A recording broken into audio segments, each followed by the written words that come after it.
En 2017, on a bien vu que quelque chose n'allait pas chez Wendy Williams. Je produisais la séquence sur les costumes d'Halloween où Wendy s'est évanouie. On était en direct. Elle n'a pas lu l'intro. Alors du coup, je lui ai dit, « Wendy, lis le prompteur. » Notre première caresse. Lis le prompteur. Au moment où je lui disais ça, elle s'est pris la tête dans les mains. Et elle est tombée.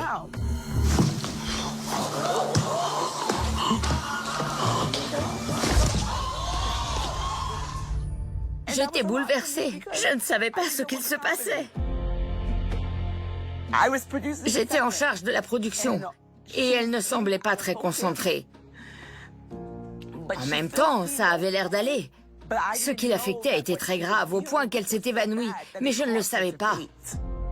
Les téléspectateurs et les internautes sont atterrés par ce qui lui est arrivé. Elle s'est évanouie en direct. L'incident a laissé tout le monde sans voix. Ce qu'il s'est passé est effrayant. C'est une des premières fois qu'on a compris que quelque chose n'allait pas. Mais elle s'est relevée et elle a mis ça sur le compte du costume. Le meilleur endroit pour s'évanouir, c'est sans doute la télévision nationale.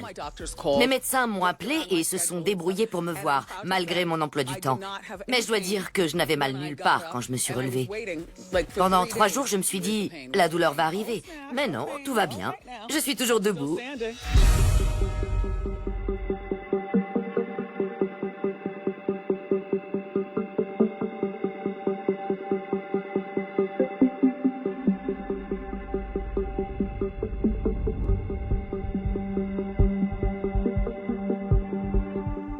Pendant environ 1 an, on n'a pas revu Wendy Williams.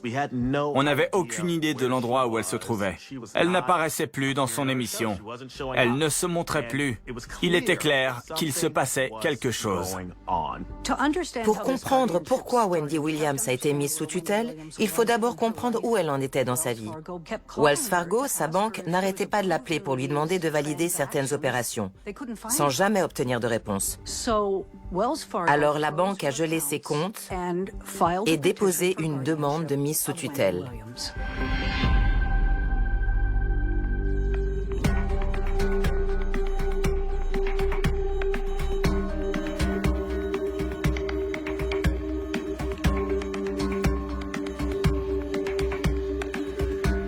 J'ai l'impression d'être en prison, vous comprenez?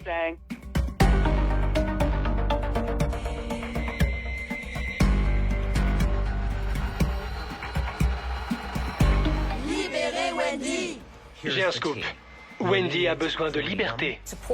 Ceux qui soutiennent Wendy Williams manifestent ce matin pour demander la levée de la mise sous tutelle.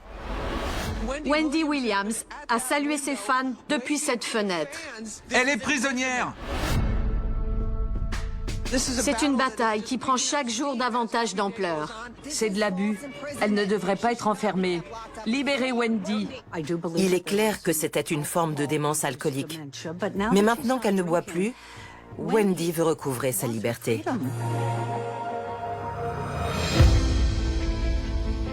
Wendy Williams donne des interviews et parle de façon très cohérente. Ça fait 3 ans que le piège s'est refermé. L'allégation selon laquelle il y aurait des raisons de l'éloigner de sa famille et de ses amis me paraît donc suspecte. Il se peut tout à fait que cette affaire finisse au tribunal. Libérez Wendy! Libérez Wendy! Libérez Wendy! Libérez Wendy! Libérez Wendy! Elle adore se mêler des affaires des autres.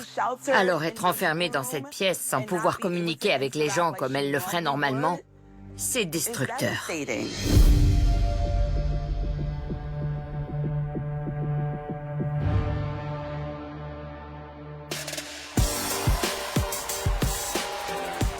Wendy Williams a des fans très dévoués, très fidèles.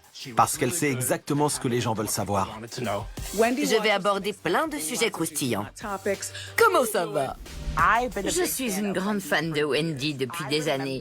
Je me souviens qu'au lycée, je l'écoutais sur mon Walkman.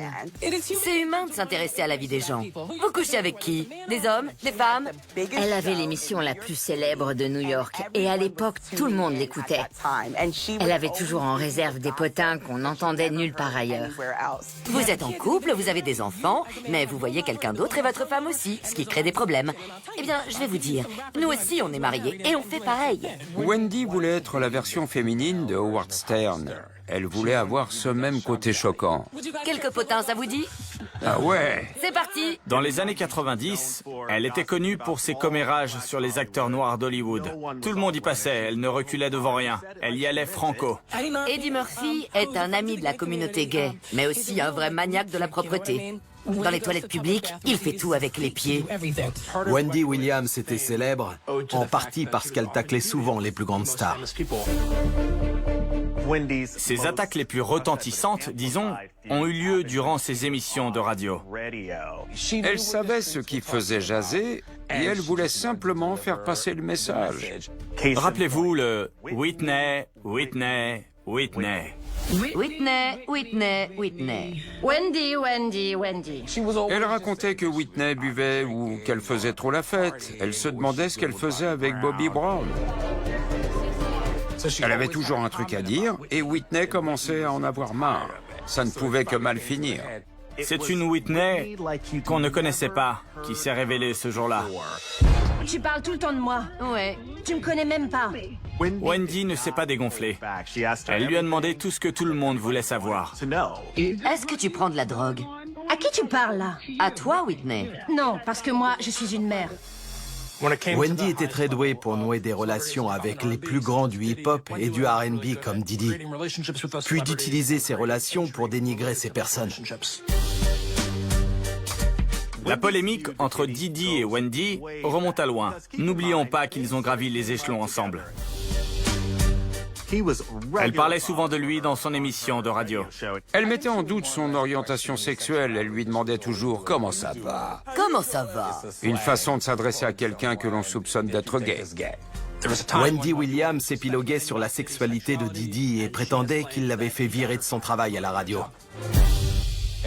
Elle avait toujours un truc à raconter sur lui et sur ses fameuses fêtes. À l'époque, personne n'avait la moindre idée de ce qu'il s'y passait, ce n'était que des rumeurs. C'est dingue. Ce n'est que maintenant que l'affaire éclate au grand jour. Au centre des polémiques qui ont marqué l'histoire de la pop culture ces dernières décennies, vous trouverez souvent Wendy Williams. Que pensez-vous des photos de Rihanna? Elle n'est pas prête à avoir un bébé. Vous avez regardé The People versus O.J.? Oh, plutôt 2 fois qu'une. Elle a tout fait. Accuser Mariah Carey d'avoir eu recours à la chirurgie esthétique ou douter de l'intelligence de Beyoncé. Son rêve était non seulement de faire de la radio, mais aussi de la télévision. En 2008, elle a lancé le Wendy Williams Show.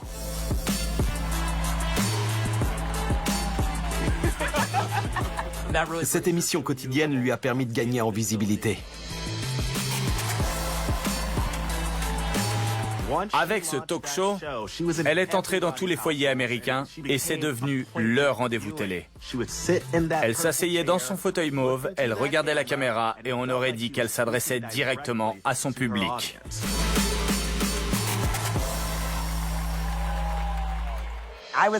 Je me disais, je veux travailler pour cette femme. J'adorerais travailler dans cette émission. Et voilà, mon expérience avec Wendy a duré 12 ans. Et elle était exactement comme je pensais. C'est quelqu'un de vrai. À mes débuts dans le talk show, j'avais une grosse masse de cheveux très frisés. Un jour, elle me sort « Oh, j'adore tes cheveux, laisse-moi te tripoter. » Et moi « Pardon ?» Et là, elle plonge ses mains dans ma tignasse et me tripote le cuir chevelu en disant « Ok, maintenant c'est officiel. » Et à partir de là, on a été comme ça. J'ai travaillé pour l'émission dès la saison 1. Et j'ai vu tous ces fans qui gravitaient autour de Wendy. Les files d'attente faisaient le tour du bâtiment. Ces gens voulaient juste voir Wendy. Aucun autre talk show dans lequel j'ai travaillé n'a attiré une telle foule. Ils étaient fous de joie d'être là. C'étaient des fans inconditionnels. Et Wendy adorait ça. Elle adorait voir ses fans et s'entretenir avec eux. C'est ce qui la rendait heureuse. Du coup, elle faisait tout son possible pour aborder des sujets brûlants. Tous les jours sans faute. C'est chaud, hein? À chaque nouvelle saison de Wendy Williams Show, elle gagnait en notoriété. Je prends. La voilà. Ça va? Et vous? Elle avait l'émission de télé la plus regardée. Elle signait des contrats de production, elle écrivait des livres. On applaudit très fort Wendy Williams.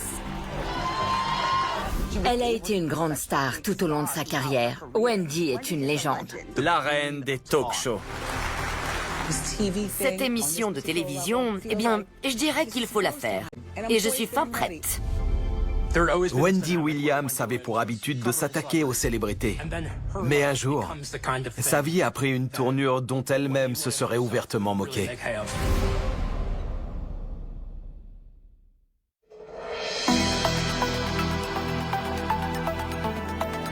Wendy Williams et Kevin Hunter se sont mariés en 1997.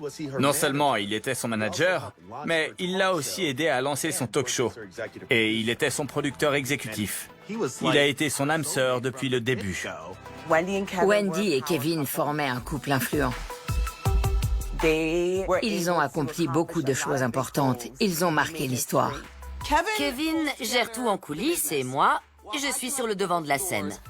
Quand on travaille en couple, chacun doit savoir quelle est sa place. Enchaîner les aventures, ce n'était pas le genre de Wendy Williams. Elle voulait se marier, fonder une famille.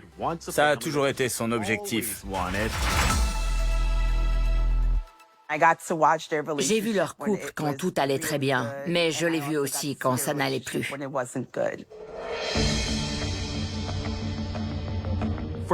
La première chose qui a commencé à mal tourner pour Wendy Williams, ça a été le gros accroc dans son mariage. À partir de là, elle s'est enfoncée dans une spirale infernale. Beaucoup de gens savaient que Kevin la trompait. Je ne plaisante pas avec le mariage. Si le divorce existe, c'est parce que, en tant qu'être humain, on n'est pas parfait. Super! Si on m'avait dit, quand j'étais une jeune femme, qu'un homme me serait infidèle et que je lui pardonnerais de tout mon cœur, que je passerais l'éponge, j'aurais répondu n'importe quoi. Mais c'est ce qui s'est passé.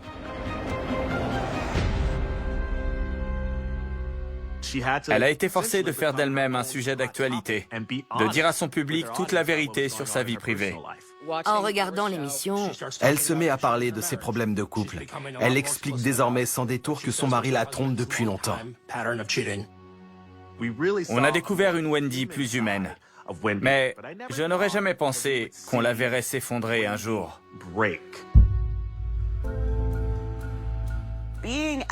Travailler sur le Wendy Williams Show en tant que productrice et la voir affronter des situations tellement éprouvantes pour elle, ça m'a été très difficile. Son mari a eu un enfant avec sa maîtresse et il a acheté une maison à cette femme. Wendy raconte en détail le naufrage de leur couple. quand la fille a eu le bébé, j'ai su que je devais le virer, que je devais divorcer. Quand il a commencé à pleurnicher, Wendy, Wendy, j'ai dit quoi, la pas accouché? Il a répondu, oui. Et là, j'ai dit, eh ben super. Alors, maintenant, toi, ta pétasse et ton bébé, vous disparaissez de ma vue. Malgré certaines épreuves auxquelles elle était confrontée et dont elle se serait passée, elle a trouvé la force de continuer à présenter l'émission. Je voyais bien quelquefois qu'elle se débattait avec tous ses problèmes, que la situation était très difficile à supporter pour elle parce qu'elle était toujours amoureuse de son mari. Je regardais l'expression sur son visage et ça me faisait mal de savoir ce qu'elle traversait. Kevin m'a été infidèle alors que j'étais enceinte, alitée, et que je ne pouvais pas avoir de relations sexuelles. Il m'a tout le temps trompée. Il a eu différentes maîtresses. Ça variait selon les périodes de sa vie. C'est avec la dernière qu'il est resté le plus longtemps. Je l'entendais rentrer tard le soir et je le voyais partir le matin. Et je savais que j'allais divorcer. Wendy Williams a géré l'infidélité de son mari et le fait de voir ça partout dans les médias avec toute l'élégance possible. Elle s'asseyait dans son fauteuil mauve. Certains jours, elle semblait forte et d'autres, elle pleurait. Wendy est une femme qui croit en l'amour. C'est ce qu'elle cherchait et Kevin était l'amour de sa vie. Elle est restée avec lui plusieurs années alors qu'elle savait qu'il voyait quelqu'un d'autre. Elle a été d'une honnêteté absolue avec son public qui ne l'en a aimé que davantage. Il se défoulait en baisant à droite, à gauche et en traînant jusque tard dans la nuit avec ses potes. Quand il rentrait à la maison, c'était juste pour me souhaiter bonne nuit. Quand le public a appris que Kevin allait avoir un enfant avec une autre femme, l'émission n'a plus été la même. Parce que Wendy n'était plus la même. Quand une personne est confrontée à une situation très difficile, elle trouve généralement une façon de faire face. Et c'est pas forcément une bonne solution, mais elle fait face. Elle a commencé à boire beaucoup. Le bruit courait qu'elle était devenue alcoolique, qu'il y avait des bouteilles d'alcool dans le studio, sur le plateau, dans son bureau. L'addiction, c'est un truc terrible. Les gens ne mesurent pas la gravité du problème. Ils sont gênés d'en parler. Ils préfèrent fuir le cousin qui est défoncé plutôt que d'essayer de l'aider. Wendy n'a rien caché de son ancienne addiction aux drogues. Elle en a parlé, elle a écrit sur le sujet. Elle pensait que c'était derrière elle, jusqu'à ce que la nouvelle de l'infidélité de son mari s'étale dans les médias. À partir de là, on a été témoin de ses rechutes. J'aimais Wendy en tant que patronne, mais aussi en tant que personne. Et je savais qu'elle se débattait avec de sérieuses difficultés à l'époque. Au milieu de la saison, les choses n'allaient pas au mieux pour elle. Wendy a réussi à se déconnecter de la réalité, à ne plus trop prêter attention à ce qu'il se passait. Mais à partir du moment où il lui est devenu impossible de cacher la vérité, où tout le monde était au courant et où il n'y avait aucune justification possible de sa part, j'ai compris que ça commençait à la ronger de l'intérieur.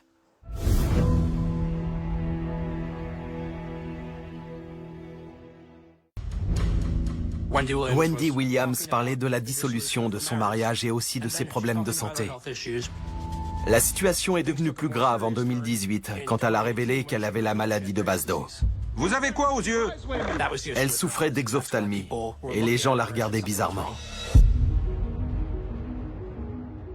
Je souffre d'une maladie auto-immune de la thyroïde. Le lymphœdème est aussi auto-immune. On me demande si je suis essoufflée, si mon cœur est malade, si j'ai de l'asthme. Mais je n'ai rien de tout ça. Elle a dû changer ses habitudes, parce que ses jambes gonflaient, parce que ses pieds gonflaient et que donc elle ne pouvait pas rester debout trop longtemps.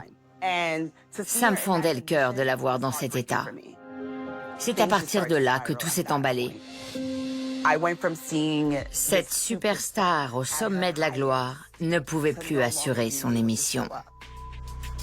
Je n'arrêtais pas de prier pour qu'elle s'en sorte et qu'elle retrouve son fauteuil mauve. J'étais convaincue que ce fauteuil mauve pouvait l'aider à guérir. Bonjour. Pendant presque toute sa carrière, Wendy Williams s'est montrée très ouverte sur ses problèmes de drogue et ses combats personnels. Je vis dans un centre de post-cure. Un coach de sobriété s'occupe de moi 24 heures sur 24 et m'accompagne dans mes déplacements. On éteint les lumières à 22 heures. C'était fondamental que Wendy révèle à son public qu'elle avait été admise dans un établissement de post-cure, car pendant des semaines, personne n'a su ce qu'il se passait. Je quittais le centre le matin et je faisais mon émission avec le sourire. J'étais heureuse d'être ici. Pendant un temps, on aurait pu croire que c'était juste temporaire, que le Wendy Williams Show pourrait reprendre dès que Wendy aurait mis de l'ordre dans sa vie. Mais un jour, il est devenu évident que ce qui se jouait était plus grave. Les téléspectateurs se demandaient ce qui se passait. Pourquoi Wendy avait disparu du jour au lendemain? Pour la dernière du talk show, elle n'était même pas présente. Wendy, vous êtes triste que l'émission soit annulée? Alors qu'on pensait qu'elle avait touché le fond, son compte en banque a été bloqué. Voilà ce que m'a expliqué Wendy Williams. Elle avait donné à son fils quasiment carte blanche, ainsi qu'une carte American Express, pour qu'il puisse retirer de l'argent. Il était à l'université, c'était un gosse, il devait payer son loyer et il avait besoin de se divertir. Et Wendy n'y voyait aucun inconvénient. Le problème s'est posé à l'anniversaire de Kevin. Toujours selon Wendy, son fils avait décidé de louer un bateau pour fêter l'événement. Sauf que ce n'était pas un bateau, c'était un yacht. Il y a eu une enquête sur l'état de santé de Wendy. Et la juge a réclamé une mise sous tutelle pour altération des facultés mentales. Vous savez, j'ai l'habitude d'effectuer moi-même mes opérations bancaires. Or, j'ai dû faire appel à une aide extérieure pour entrer en contact avec ma banque. J'ai besoin d'avoir accès à mes comptes. Pendant environ un an, Wendy Williams a disparu. On n'avait aucune idée de l'endroit où elle se trouvait. Elle a été placée dans une structure de soins dans le Connecticut. Finalement, en 2024, son équipe annonce qu'elle souffre de démence et d'aphasie, comme c'est consigné dans les dossiers judiciaires. Le diagnostic a été posé par des médecins du Cornell Medical Center. La mise sous tutelle peut se révéler très bénéfique pour les personnes vulnérables. C'est le filet de sécurité mis en place par la société pour les gens dans sa situation. Elle perd la mémoire, elle est atteinte de démence, elle n'a personne pour l'aider à cuisiner, à faire le ménage ou pour l'accompagner chez le médecin. Ce système est typiquement fait pour ce genre de personnes. La mise sous tutelle peut leur sauver la vie. La tutrice de Wendy a confirmé le diagnostic. Et on s'est tous dit « Waouh, c'est plus grave que je ne pensais ». Une telle nouvelle attriste le public, mais suscite également son incrédulité. Voilà une personne débordante de vitalité qui a été présente dans nos vies quotidiennement pendant des années. Comment est-ce possible qu'elle disparaisse du jour au lendemain, qu'elle souffre d'une telle maladie? L'aphasie résulte d'une lésion cérébrale qui s'est produite au niveau ou à proximité des centres du langage, lesquels se situent chez la plupart des gens dans l'hémisphère gauche.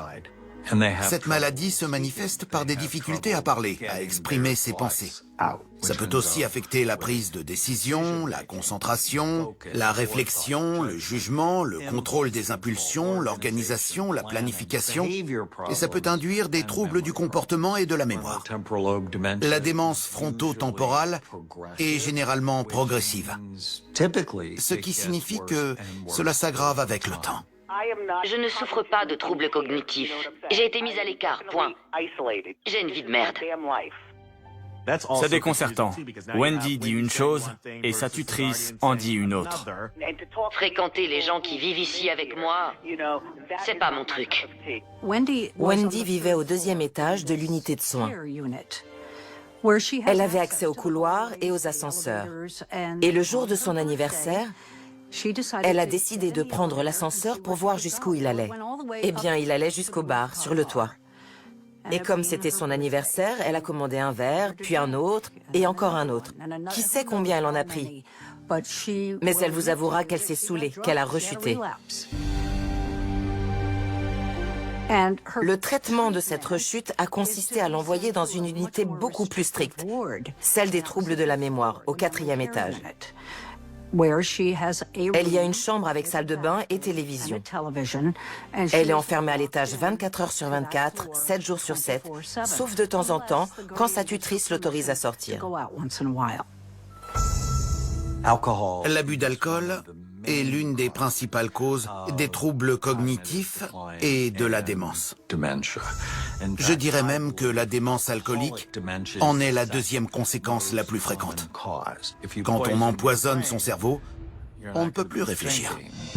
Est-ce que vous seriez prête à avoir un coach de sobriété? Je n'en ai pas besoin.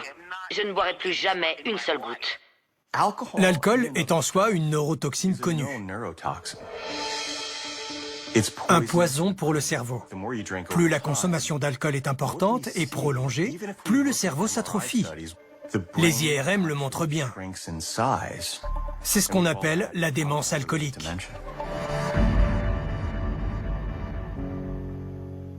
Cette maladie est-elle réversible? Si le dépistage est précoce et que la personne arrête de boire, elle pourra être enrayée. En revanche, si la personne continue à boire ou boit depuis trop longtemps, il se peut très bien qu'il n'y ait rien à faire.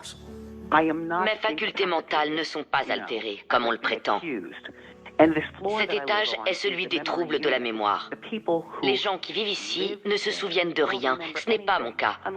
Alors qu'est-ce que je fais ici? Qu'est-ce qu'il se passe?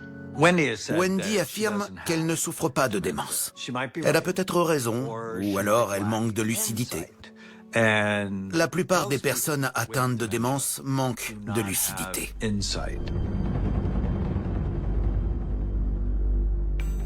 Je suis au 4e étage, celui des malades atteints de troubles de la mémoire. Pour aller à la salle de sport, qui est au 2e, il me faut une autorisation. Bon sang, voilà ma vie.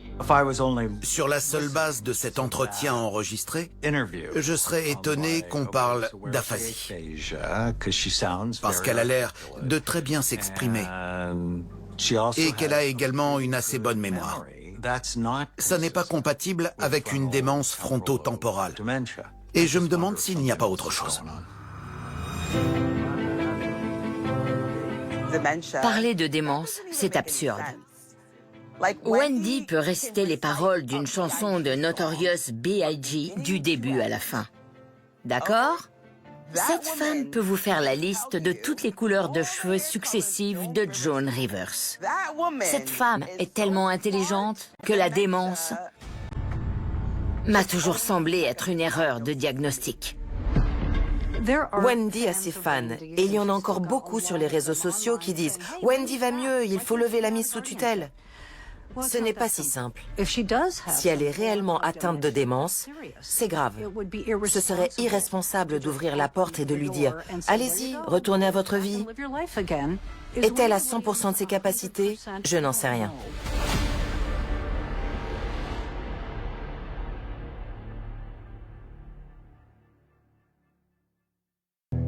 La mise sous tutelle et la mise sous curatelle sont des procédures juridiques généralement engagées par quelqu'un qui estime qu'une personne n'a plus toutes ses facultés. Salut Wendy, comment ça va?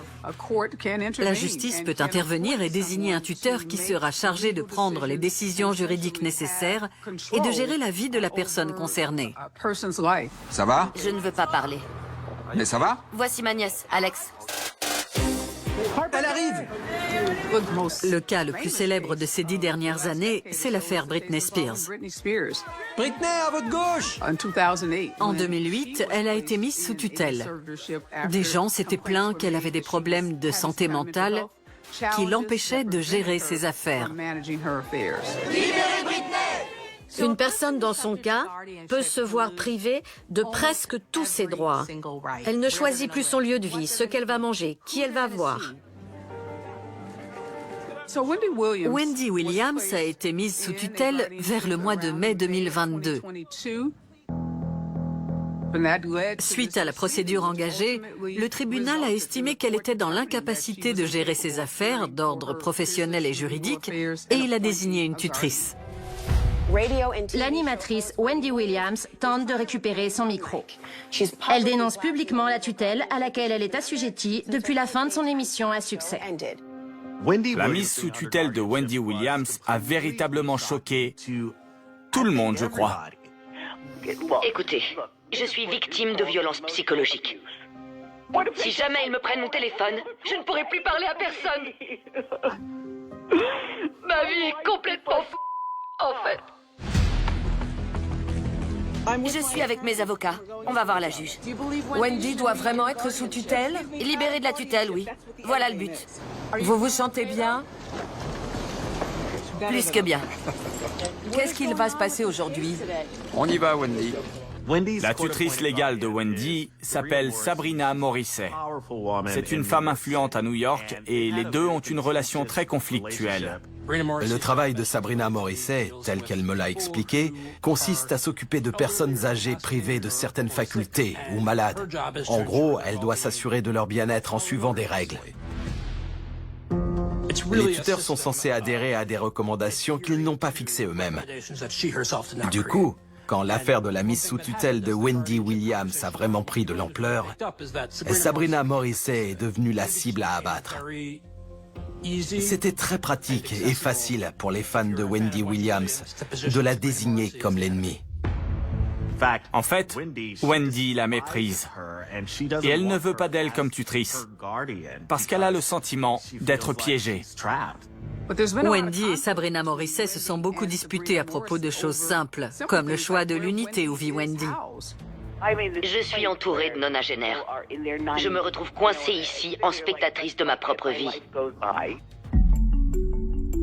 La tutrice avait l'autorité légale de placer Wendy dans un centre de post-cure, une unité de soins fermés pour troubles de la mémoire, comme on l'appelle. On peut décider de placer une personne dans une structure si l'on s'inquiète pour sa sécurité. On peut craindre, par exemple, qu'une personne qui souffre de toxicomanie et qui continue à vivre de façon indépendante puisse se procurer facilement différentes substances, ce qui la mettra en danger. Wendy Williams s'est remise à boire en juillet 2024. Le taux de rechute est malheureusement très élevé. Pour les personnes devenues abstinentes qui ne bénéficient d'aucun soutien, il atteint 80%. Wendy souffrant de troubles cognitifs, la probabilité qu'elle rechute est encore plus élevée. Il est possible qu'elle ait davantage besoin d'aide qu'une personne lambda qui a besoin d'aide. Wendy pense que sa tutrice ne veille pas au mieux à ses intérêts et elle a demandé au tribunal de la révoquer. Elle estime que sa mise sous tutelle n'a aucune raison d'être et qu'elle est tout à fait capable de prendre des décisions par elle-même.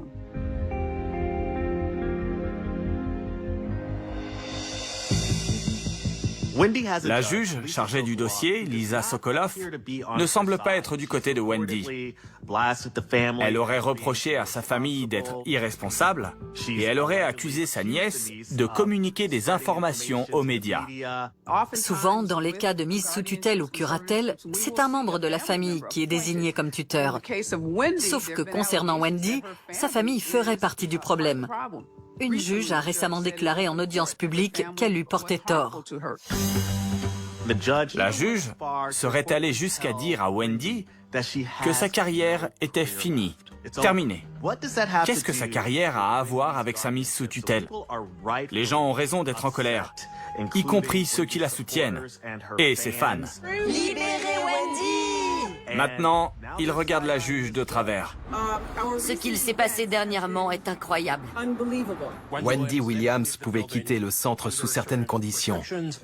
Et il est arrivé qu'elle soit photographiée dans un restaurant, ce genre de choses. Après le repas, la police a débarqué. Une personne ici présente a déclaré que j'étais allée au centre chercher ma mère, ma tante, et que je l'avais emmenée sans en avoir la permission, sans autorisation d'aucune sorte. Ce qui est faux, bien sûr. C'est hallucinant. C'est évident qu'ils me mentent quand ils disent que je peux sortir et faire ce que je veux. Wendy affirme qu'elle est tout à fait capable de s'occuper de ses affaires. Elle a même dit qu'elle voulait recommencer à travailler. Elle se sent prête à reprendre une vie normale. Son cas soulève de sérieuses questions quant à la façon dont la justice devrait appliquer la mise sous tutelle et quant aux critères à respecter en vue de l'application d'une telle mesure. Regardez ce qu'il s'est passé en Californie après la levée de la tutelle de Britney Spears. Le mouvement Free Britney était si puissant qu'il a conduit à l'adoption d'une nouvelle législation. La Californie a donné l'exemple et l'État de New York pourrait s'en inspirer. Wendy a expliqué très clairement qu'elle ne buvait plus et sa mémoire des faits est bonne. Wendy a bien passé des tests hier. Oui, et ses facultés mentales ne sont pas altérées. J'ai brillamment réussi. Je sais. Vous vous sentez bien? Elle a présenté des arguments très convaincants pour étayer sa demande de levée de tutelle. Pour ses fans de longue date, l'un des aspects les plus déroutants de toute cette histoire, c'est qu'il continue à la voir faire ce qu'elle a toujours fait. Aller au restaurant, danser, raconter les potins du jour. Certaines personnes y voient une contradiction avec ce qu'on leur raconte sur son état de santé. Quand quelqu'un demande à être libéré d'une tutelle parce qu'il estime ne pas en avoir besoin, il se peut que le juge dise « Super, ça a l'air d'aller bien ». Mais c'est peut-être parce que vous êtes sous tutelle. C'est le serpent qui se mord la queue. Vous savez pourquoi vous ne semblez pas en avoir besoin? Parce que la mesure fonctionne. Quelqu'un dans la situation de Wendy Williams peut se sentir piégé. Allez, quoi? J'ai un lymphœdème. J'espère de tout cœur qu'elle obtiendra gain de cause. Parce qu'elle ne mérite pas d'être limitée dans sa vie, ni traitée comme si elle n'était pas une adulte responsable. Elle se donne tellement aux autres. Qu'elle soit mise sous surveillance de cette façon, je trouve ça insensé. Libérez Wendy! Libérez Wendy! Libérez Wendy! Libérez Wendy! Libérez Wendy! Wendy! Où es-tu? Je suis là! Salut! Salut! Salut! Ça va comment aujourd'hui? Je vais mieux maintenant. T'es une reine! Oui! Libérez Wendy! Libérez Wendy! Ce mouvement Free Wendy, Libérez Wendy! c'est fantastique. Je trouve ça magique. C'est un mouvement auquel tout le monde doit s'intéresser.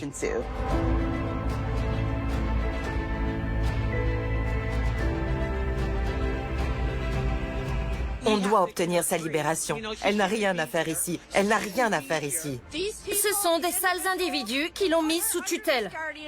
On sait qui vous êtes et on va aller vous chercher. À New York, des gens se sont postés devant l'immeuble où elle réside en brandissant des pancartes « Libérez Wendy ». J'aime ce mouvement et on ne lâchera rien tant qu'on n'aura pas obtenu sa libération.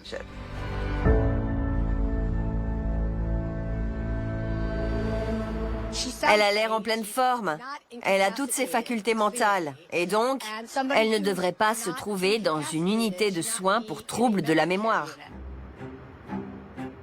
Il est essentiel pour Wendy de prouver au monde qu'elle peut prendre soin d'elle-même, qu'elle peut penser par elle-même, qu'elle peut parler. Son objectif est de montrer qu'elle n'est pas atteinte de démence et qu'elle n'a rien à faire dans cette unité de soins. On a constaté certains signes positifs récemment. Et j'ai bon espoir qu'ils nous permettront de trouver une autre explication aux difficultés que Wendy a eu à affronter. Bonjour. On a de fortes raisons d'être optimiste sur son cas. Vu l'évolution récente de son état, j'espère qu'on la reverra à la télévision, qu'elle se remettra au travail et qu'elle sera de nouveau libre et indépendante. Je viens de sortir de l'hôpital, alors on va fêter ça. Une évaluation en bonne et due forme sera effectuée par un expert. Le tribunal examinera les résultats et s'il estime que Wendy n'est pas prête, que la mise sous tutelle doit être maintenue, elle aura droit à un procès avec jury. Et c'est ce jury, constitué de ses pairs, qui décidera en dernier ressort de mettre fin ou non à la tutelle. Elle est entourée d'une équipe d'avocats de haut vol qui, étape par étape, sont en train de desserrer l'étau de la tutelle. J'ai cru comprendre qu'ils demandent qu'elle soit retirée de l'unité fermée du 4e étage, car elle semble avoir toutes ses facultés. Après, est-ce qu'elle a encore des tendances destructrices et autodestructrices? Oui, sans doute. Mais je pense qu'après toutes ces années sous tutelle, elle va assez bien pour qu'on lui lâche au moins un peu la bride.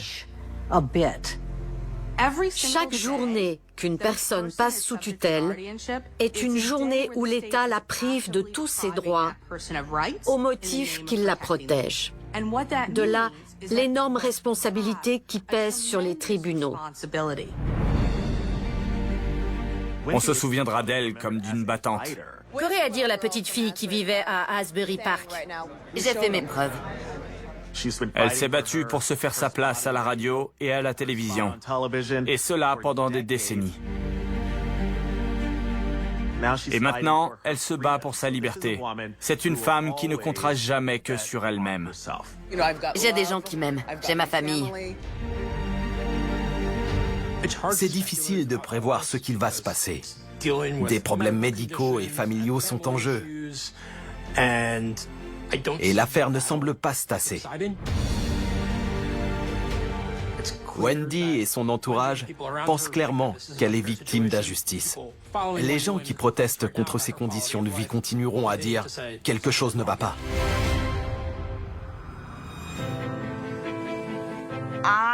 Tout ce que je veux, c'est qu'elle retrouve sa chaise mauve. Comment ça va? Moi, c'est Wendy Williams. Même si c'est chez elle, où qu'elle se trouve. J'aimerais saluer une de mes productrices, Yasmine.